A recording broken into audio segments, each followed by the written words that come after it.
Penagihan yang benar dan juga penagihan yang salah. Di sini saya mau jelaskan biar kalian itu paham mana yang benar dan mana yang salah. Assalamualaikum warahmatullahi wabarakatuh teman-teman semuanya. Pada kesempatan video kali ini saya ingin membahas tentang penagihan yang benar dan juga penagihan yang salah. Ini menjadi pembahasan yang menarik sekali karena banyak yang menanyakan juga, Bang, sebenarnya cara menagih yang benar tuh gimana sih agar kita tahu mana disi yang benar, mana disi yang tidak benar, mana disi yang baik, mana disi yang tidak baik. Oke, di sini saya mau bahas buat teman-teman semuanya sekaligus menjawab pertanyaan dari kalian semuanya yang kemarin sudah DM ke Instagram saya ataupun nulis di kolom komentar ya. Buat kalian juga yang mau nanya boleh tulis aja di kolom komentar atau DM langsung ke Instagram saya itu juga boleh. Oke, di sini saya mau bahas buat teman-teman semuanya. Dan pertama dari penagihan online dulu ya, lalu kemudian penagihan yang offline. Oke, di sini saya mau bahas. Penagihan yang benar adalah online. Itu penagihannya tidak masalah waktu dulu, yaitu dari jam 8 pagi sampai jam 8 malam. Itu adalah penagihan. Baik ngechat ataupun telepon itu harus di jam kerja. Tidak boleh di luar jam itu. Misal, kalian itu sudah dapetin telepon jam 9 malam melakukan penagihan.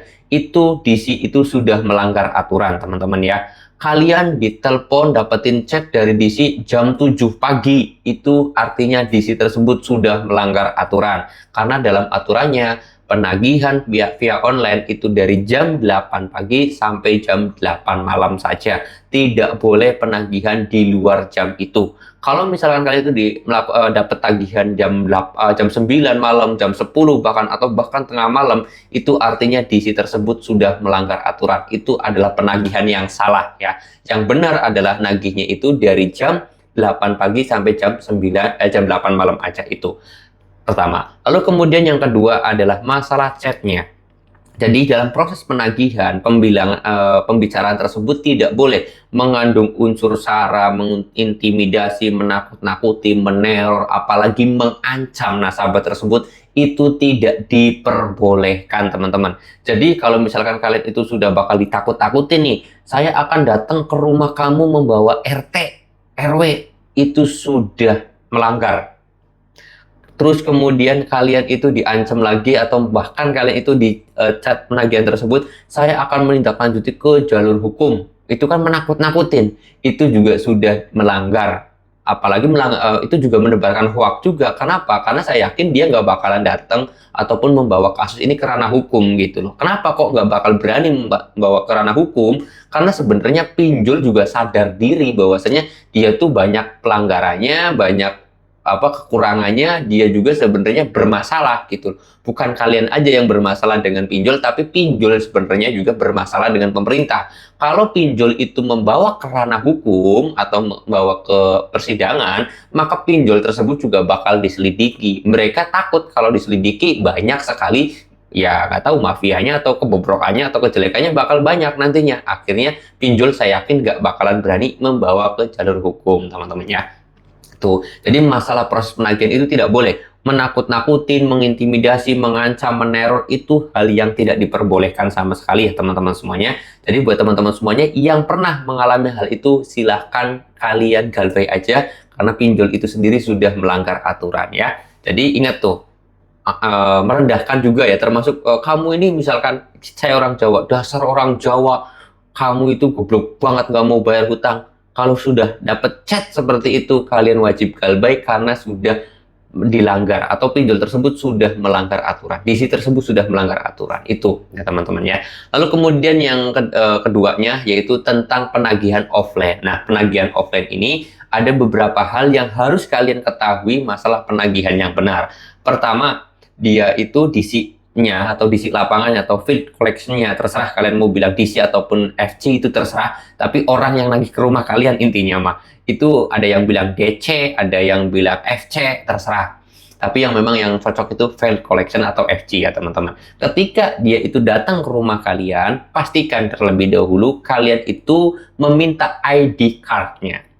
ID card itu sebagai tanda ataupun gampangnya sih identitas bahwasanya dia itu adalah DC resmi atau FC resmi dari pinjol tersebut. Lalu kalian kemudian minta KTP-nya dicocokkan.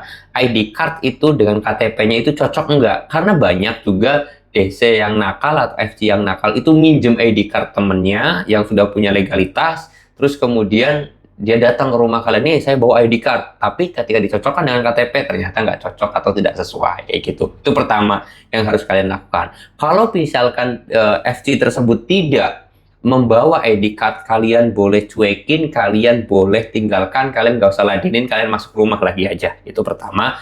Lalu kemudian yang kedua adalah surat tugas.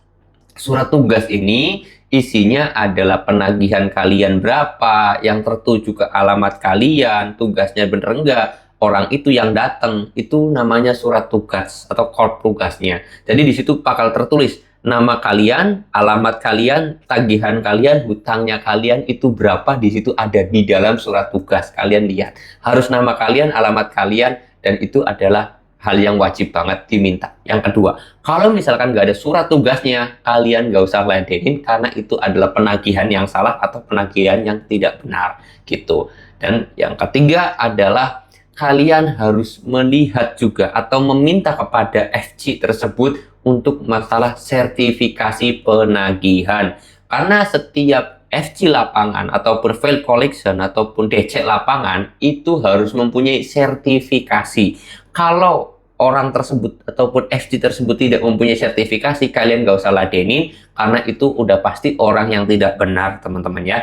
Karena ya perlu yang namanya penagihan offline itu, datang ke rumah kalian itu perlu sertifikasi.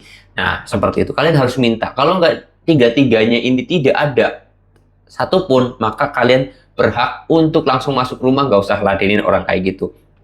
Kalau dari di antara tiga tersebut saja salah satunya tidak ada, maka itu kalian boleh langsung cuekin. Karena kalau sudah tidak ada tiga komplit ini, itu berarti namanya DC ilegal, kayak gitu aja teman-teman ya.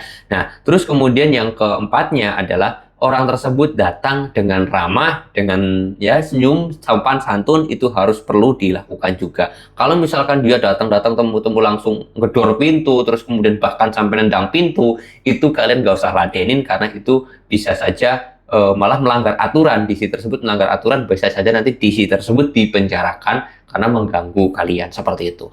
Terus kemudian yang kelima, masalah pembayaran offline ini atau penagihan offline FC lapangan ini, jangan pernah membayarkan uang tersebut kepada DC-nya atau FC-nya. Itu tidak diperbolehkan. Udah sini bayar aja berapa dulu gitu. Misalkan utang kalian 1 juta, cicilannya misalkan 200.000. Kamu punya uang berapa? 50.000. Ya udah sini 50.000 dulu bayarnya. DC tersebut minta dan kalian kasihkan, itu salah ya. Yang benar adalah kalian itu melakukan pembayarannya di aplikasinya. Kalian bayar melalui aplikasi, setelah itu kalian nanti serahkan ke Alfamart, pakai Alfamart atau transfer bank atau via e-wallet atau virtual account, itu terserah kalian. Yang jelas tidak diperbolehkan yang namanya kalian itu bayar ke FC-nya langsung atau ke orangnya langsung secara offline. Ini uangnya, itu tidak diperbolehkan teman-teman ya, dan itu tidak dibenarkan. Oke, jadi itu aja mungkin video yang bisa saya buat. Bisa mudah-mudahan aja bisa menjawab dari pertanyaan teman-teman semuanya. Oke, mudah-mudahan ya bisa membantu juga teman-teman semuanya sebagai gambaran mana penagihan yang benar, mana penagihan yang salah. Ya, kalau merasa video ini bisa bermanfaat, silahkan di-share ya. Siapa tahu banyak orang yang belum tahu akan hal ini. Saya mau tutup dulu video ini dengan kata Assalamualaikum warahmatullahi wabarakatuh.